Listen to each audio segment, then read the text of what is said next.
Well, beautiful indeed. And time for us to now turn our attention to the Easter long weekend that is ahead. And of course, it's also, time for us to talk about some finances. And as we know, many South Africans are wondering how much they will be able to enjoy themselves. And because there's worries about the economic status and stability, and that's due to the recent downgrades to junk status. So Peter Takaendesa, a portfolio manager at Mergence Investment Managers, is joining Expresso this morning to talk us through this so that you can feel more informed going into the weekend. Peter, good morning to you. Good morning. Thanks for inviting us. It's so good to have you on the show, Peter. So we've heard the words junk status thrown around, but I want to know for the layman, the regular person on the street, myself included, what exactly does this downgrade mean for our pockets in the short term? Yeah, it's good that you actually started that way, because I think what's important is to put across that not everything has been downgraded to junk. Yeah. There are we have three main rating agencies globally. So one of them still rates us as investment grade. We haven't gone into junk. Okay. Then the other one rates what we've borrowed in money from other currencies, what we've borrowed in dollars, what we've borrowed in pounds, that has been moved to junk. But what we've borrowed in rands is still investment grade. It hasn't gone to. There's only one rating agency that has put us junk on both types of commitments. So we're talking now about borrowing money. That essentially means government will now, with the junk status, have to pay more.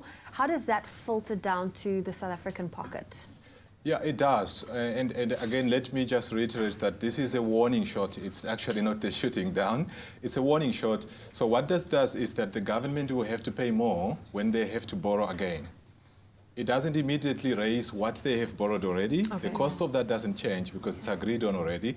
But whatever they have to borrow next, they will have to pay more on that. So what it effectively means to the men on the street is that possibly, potentially, the government will not be able to deliver on some things that they have promised, in the sense that the budget is this much, they have to take out of that to pay interest on that money they've borrowed, and they are paying much more now. But there is another way that it works again. Okay. Mostly you see it through the foreign exchange rate, which is the rand compared to the dollar, the rand compared to the pound, and many other currencies. That is the most immediate one.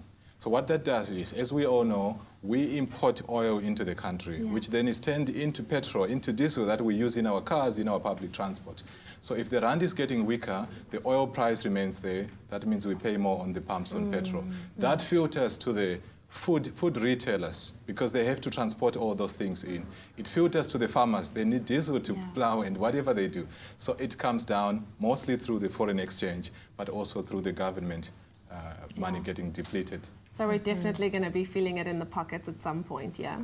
We will, but not always lost at this stage. It's still just really a warning shot. Okay. But what we have to do is to make sure that we don't go on a downgrade spiral, that it stops here. Yes. We don't need any more. But again, to be reasonable, we will expect that one of the rating agencies, which still rates us investment grade, will probably line up with the others into sub-investment grade, which is so-called junk. And just to make it clear, these rating agencies and the rating scale goes from D to AAA. You can see how wide that spectrum. Exactly. So we've just moved into just one notch below investment grade. Okay. So we are still far from D. We are BB plus. Okay. We're still up there. So it's a warning shot. Yeah, we don't have to make it worse through our own means. That, I think, is the key message. Well, Peter, thank you so much for joining us this morning. And we hope that this information will allow you to feel more informed and prepared about the country's economic progress.